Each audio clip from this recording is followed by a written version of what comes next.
To my channel once again. तो friends स्वागत है आपका मेरे चैनल में एक बार फिर से। तो फ्रेंड्स आज एक बार हम फिर बात करेंगे उत्तराखंड कोऑपरेटिव बैंक्स में जो ग्रुप डी की भर्तियां हुई थी, जिसमें आपने सहयोगी वर्ग 4 सहयोगी गार्ड की जो भर्तियां हुई थी, लगभग 400 से अधिक पद आए थे, जिसमें 3 बड़े डिस्ट्रिक्ट लाइक देहरादून, यूएस नगर और पिथौरागढ़ के जो है रिजल्ट आ गए थे। लोगों की ज्वाइनिंग भी हो गई थी, लेकिन बाद में पता चला कि बाद में क्या पहले ही इस बात की काफ़ी ज़्यादा आशंका थी कि यहाँ पर अनियमितताएं पाई गई हैं। जैसे कि एक जांच बैठाई गई थी तीनों डिस्ट्रिक्ट्स के लिए। दो बड़े बड़े जो ऑफिसर थे गढ़वाल रीजन से और कुमाऊं रीजन से, सभी ने अपनी रिपोर्ट सबमिट कर दी। हालांकि देहरादून की रिपोर्ट सबमिट हो चुकी है, लेकिन शासन ने अभी तक उस पर कोई डिसीजन नहीं लिया है। आज की वीडियो में हम बात करेंगे पिथौरागढ़ के बारे में। जी हाँ, पिथौरागढ़ में जो भर्तियां हुई थी, if I am not mistaken, शायद 40 या 45 पोस्टें थी। एग्जैक्टली मुझे याद नहीं आ रहा है, कमेंट सेक्शन में आप मुझे बताना जरूर। उन पोस्ट्स के लिए भी रिजल्ट आए थे और यहाँ पे मेरे काफ़ी कैंडिडेट्स ऐसे कमेंट आते हैं कि नहीं, हमने भी जो है हमको भी इसमें चांस मिलना चाहिए था, but due to some kind of critical condition they are not able to do that. ठीक है, बाकी आज की रिपोर्ट में क्या है उसके बारे में हम आगे आपको बताते हैं, लेकिन इससे पहले आप चैनल पे नए हैं तो लाइक कमेंट एंड सब्सक्राइब जरूर करें। बाकी आप हमें टेलीग्राम से भी जुड़ सकते हैं और डिस्क्रिप्शन बॉक्स में उसका लिंक मिल जाएगा। चलिए बात करते हैं बड़ी खबर की। इस वक्त की जो आ रही है वो ये आ रही है कि देहरादून, जी हाँ फ्रेंड, देहरादून में तो गड़बड़ी के चांसेस ज़्यादा ही थे और तमाम तरह की अनियमितताएं देहरादून में मिली गई थी और उसके ऊपर भी शासन की रिपोर्ट चली गई थी। अब बात अटक रही थी पिथौरागढ़ को लेकर। तो यहाँ पर जो बात निकल के सामने आ रही है, पिथौरागढ़ सहकारी बैंक भर्ती में गड़बड़ी। जी हाँ, यहाँ पर आप देख सकते हैं।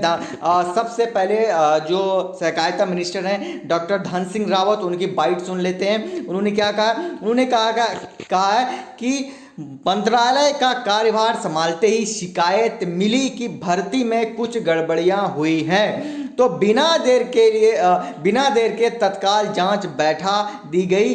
तीनों बैंकों की रिपोर्ट आने के बाद कार्रवाई होगी। गड़बड़ी पाए जाने पर जो भी दोषी होगा उसके खिलाफ सख्त कार्रवाई की जाएगी। जांच के आदेश देते समय ही यह साफ कर दिया गया था। अब यहाँ पे सबसे बड़ा सवाल सहकारिता मिनिस्टर डॉक्टर धन सिंह रावत के इस बयान पे भी उठता है, जहां पर उन्होंने कहा कि विभाग संभालते ही, जबकि आपको पता है कि पिछली सरकारी जब थी इनकी, तब भी ये सहकारिता मिनिस्टर थे, तब से ही इसमें जो है लगातार गड़बड़ियां जो है चली आ रही। तो जो इनका जो सबसे पहला क्वेश्चन ये उठता है कि जांच संभालते ही मैंने जांच किया, सॉरी विभाग संभालते ही मैंने जांच के आदेश दे दिए गए, मुझे तो कुछ पता ही नहीं था कि यहाँ पर क्या चल रहा है। चलिए आगे बढ़ते हैं। बाकी सबको पता है कहाँ कैसे क्या हुआ है।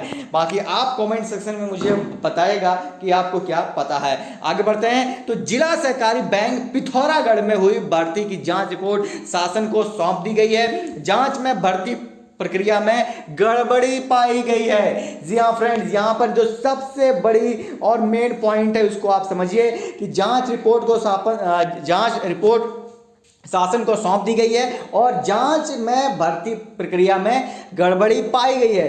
बैंक मैनेजमेंट ने भर्ती प्रक्रिया में अपने स्तर पर ही बदलाव कर दिया, उसके साथ ही प्रमाण पत्रों में भी गड़बड़ी पाई गई है।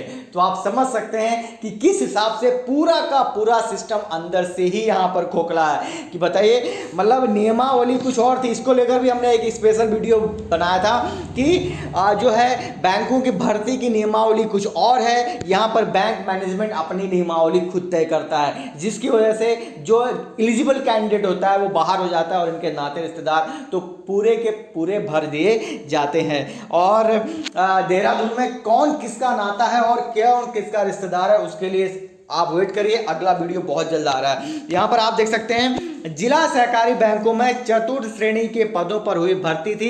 देहरादून, यूएस नगर, पिथौरागढ़ में यहाँ पर रिजल्ट आ गया था। गड़बड़ियों के बाद यहाँ पर जांच के लिए जो है तमाम जो अलग अलग डिपार्टमेंट ने जो है यहाँ पर जांच बैठाई थी। हालांकि सब यहाँ पर ये बात हुई थी, याद हो आपको विधानसभा में एसटीएफ की बात हुई थी हरिद्वार के लिए, उसकी जांच का क्या हुआ आज तक ना आता है ना पता है सब यहाँ पर लापता है।